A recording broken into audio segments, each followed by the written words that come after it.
Cheers, little buckaroos. How the heck are you? So it's the second beer from the Urban Chestnut Winter Imperial box.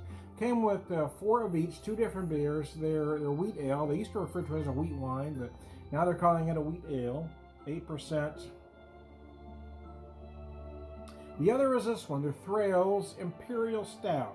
I'm going to read a little bit from their website here. 9%, 50 IBUs. The color is jet black. Yeah, they're pretty close. Hops are Endeavor and Fuggles. The malts are pale, Munich, caramel, roasted malt, and roasted barley. So there you go. Yeah, you gotta have some roasted barley, man.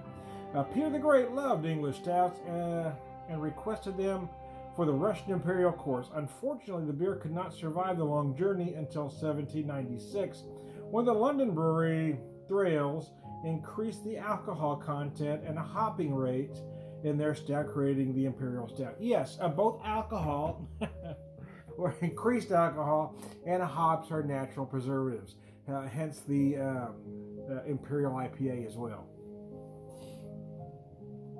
Let me show this to you. The nose is what you'd expect, man. Wow, that was good. This is the first one of the 4 that I popped. I drank one of the wheats yesterday.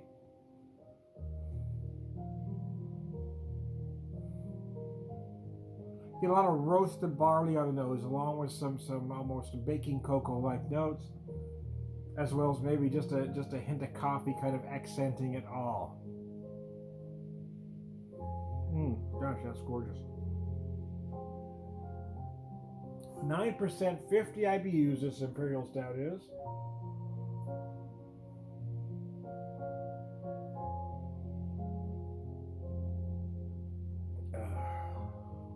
It's good. It is definitely an American version of an Imperial Stout.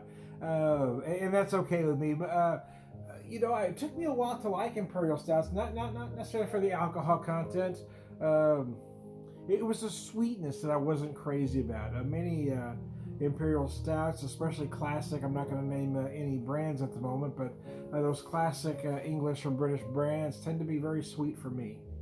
They finish sweet, and I didn't really care for that.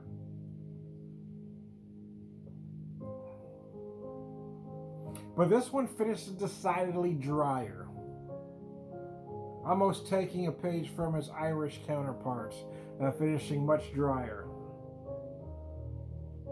Other than it's much higher in ABV, it is very reminiscent of an FES.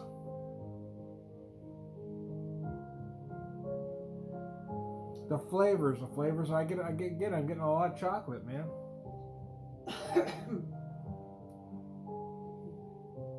Almost bittersweet chocolate-like notes. Maybe just a hint of coffee accenting it all. Those big roasted barley notes really are the star for me anyway. It's nice, although it is big, it is also approachable. It is complex, but it doesn't get arrogant. It's there, man. Yeah, it's good.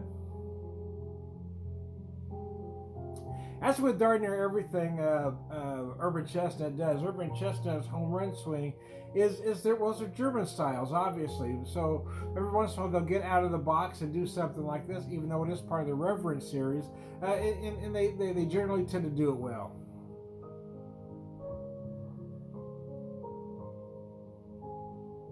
In my opinion, it is a rather true to style beer.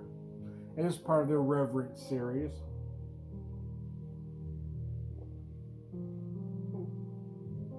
But it does, for me anyway, it does feel like more of an American interpretation of a classic English style. For me anyway. And mostly because it's the finish, whereas classic English or British styles tend to finish, you got that lingering sweetness, it just kind of stays there. And for me it's unpleasant. But this one doesn't do that. It almost feels more like a great big FES. An FES with an extra, 1.5 to 2% alcohol. Anyway, hey man, that's just how I'm feeling it. That's how I'm feeling, man. Anyway, I digress.